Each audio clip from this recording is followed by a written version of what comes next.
United Nations Environment Program atau Badan PBB untuk Lingkungan mencatat, industri tekstil saat ini menyumbang 10% emisi karbon global. Proses produksi pada industri tekstil seperti penculupan dan pewarnaan diperkirakan berkontribusi terhadap 20% pencemaran air di seluruh dunia. Sebagian besar terbuat dari bahan sintetis seperti serat polyester yang susah diurai oleh alam dan menggunakan berbagai macam bahan kimia untuk proses pewarnaannya. We want to make the exporting countries like Europe, like the US, responsible to implement some rules to make clear that no waste is exported. Proses-proses recycling ini harusnya tidak menambah polutan baru terhadap lingkungan. Tapi memikirkan juga bagaimana produksinya itu lebih bertanggung jawab. Nah, sekilas tadi kita sudah melihat bagaimana dampak dari limbah kain yang jika tidak dikelola dengan baik dapat menyebabkan dampak negatif untuk lingkungan dan masyarakat sekitar. Dampak tersebut seperti kerusakan tanah, terus menguras sumber daya air, dan juga bisa menjadi sarang penyakit yang berbahaya untuk masyarakat.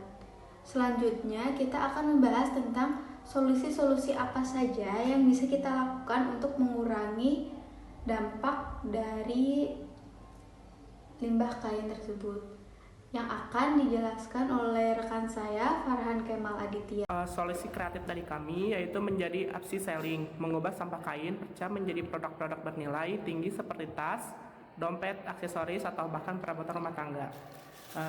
Atau membuat kerajinan tangan seperti boneka, hiasan dinding, ataupun tapak meja.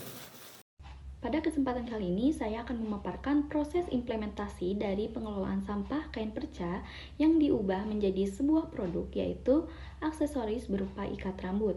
Nah, untuk proses yang pertama yaitu mengumpulkan kain perca. Jadi, langkah pertama ini merupakan proses pengumpulan kain perca dari sisa jahitan kerudung yang sudah tidak terpakai. Nah, agar menjadi sebuah kreativitas suatu produk dan menghasilkan nilai guna, kami memanfaatkan kain tersebut untuk dibuat menjadi ikat rambut, yaitu ikat rambut scrunchie dan ikat rambut pita. Kemudian proses selanjutnya yaitu pemilihan desain.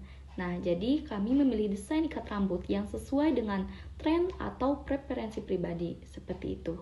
Kemudian proses yang berikutnya yaitu pemotongan kain. Nah, jadi kami di sini memotong kain perca sesuai dengan pola yang telah ditentukan sebelumnya. Dan pastikan ukurannya itu pas, tidak terlalu kekecilan atau bahkan tidak terlalu kebesaran. Kemudian untuk proses selanjutnya yaitu kita memasuki ke proses penjahitan. Nah, jadi jahit potongan-potongan kain perca sesuai dengan desain yang telah dipilih. Kemudian langkah akhir yaitu finishing. Berikan sentuhan akhir pada ikat rambut, seperti merapikan, memotong, atau bahkan membersihkan benang-benang sisa jahitan yang kecil. Nah, kemudian ada pula hasil dari kreativitas mengenai produk yang telah kami buat. Yang pertama yaitu peningkatan keterampilan. Jadi membuat ikat rambut dari kain perca ini dapat meningkatkan keterampilan menjahit dan kreativitas. Kemudian hasil berikutnya yaitu produk yang bernilai. Jadi kain bekas kerudung yang awalnya dianggap sebagai sampah diubah menjadi sebuah produk aksesoris yang menarik dan memiliki nilai jual. Kemudian hasil berikutnya yaitu dapat membuka peluang usaha. Jadi proses pembuatan ikat rambut dari kain bekas ini dapat menjadi peluang usaha, baik itu secara individu maupun secara kelompok gitu. Kemudian hasil yang berikutnya yaitu pengurangan limbah. Dengan mendaur ulang kain bekas ini, kita turut berkontribusi dalam mengurangi jumlah limbah tekstil yang berakhir di tempat pembuangan sampah. Kemudian hasil yang terakhir yaitu kontribusi sosial. Nah, jadi kegiatan ini dapat memberikan manfaat sosial seperti pemberdayaan masyarakat, khususnya perempuan, untuk menghasilkan produk yang bernilai ekonomis. Halo, di sini saya akan menjelaskan mengenai pemasaran kita. Strategi pemasaran kita yang pertama itu ada strategi dan targeting. Kita menggunakan strategi segmentasi, targeting, dan positioning. Untuk memasarkan produk ini, kita kita membagi pasar menjadi segmentasi yang lebih spesifik untuk meningkatkan efisiensi pemasaran produk kami. Yang kedua, ada strategi produk. Kita memiliki beberapa jenis aksesoris, namun yang menjadi produk unggulan yaitu ikat rambut. Kita memastikan bahwa produk unggulan ini memiliki standar kualitas yang tinggi dan desain yang menarik untuk meningkatkan daya tarik konsumen. Yang ketiga, ada bauran pemasaran. Kita menggunakan bauran pemasaran yang meliputi strategi produk, harga, promosi, dan distribusi. Kita juga memastikan bahwa produk yang dipasarkan memiliki keunggulan dari segi kualitas dan desain untuk meningkatkan daya tarik konsumen. Selanjutnya, strategi pemasaran yang selanjutnya yaitu penggunaan media sosial. Banyak pengrajin dari kain perca mengalami kesulitan dalam memasarkan produk mereka karena keterbatasan penggunaan teknologi modern. Dengan ini kita mempunyai solusi dengan memasarkan produk melalui media sosial untuk menjangkau target pasar yang lebih luas dan juga membuat produk kita dikenal oleh banyak orang. Yang selanjutnya ada desain unik dan kemasan yang menarik.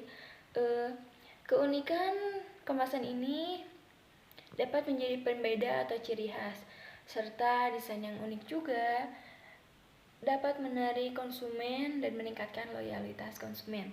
Selanjutnya ada promosi melalui internet.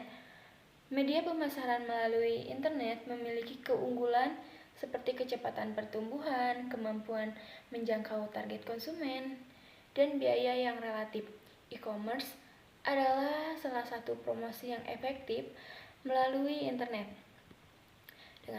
Dengan demikian, strategi pemasaran untuk aksesoris ini dapat dilakukan dengan memperhatikan segmentasi pasar, meningkatkan kualitas produk dan desain produk, serta menggunakan media sosial dan promosi melalui internet.